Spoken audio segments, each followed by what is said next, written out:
الحمد لله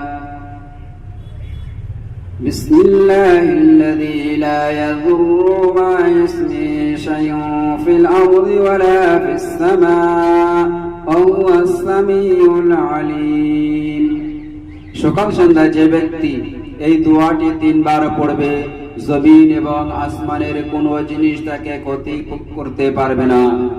তো আমার দায়িত্ব, আমার কর্তব্য যে আমি যদি সকাল সন্ধ্যায় কোনো জিনিস থেকে বা জমিন আসমানের বালা মুসিবত থেকে এবং ক্ষতিগ্রস্ত থেকে যদি হেফাজত ভালো সুস্থ থাকতে চাই, তা সকালে 3 বার, সন্ধ্যায় 3 বার এই দোয়াটি পাঠ করা।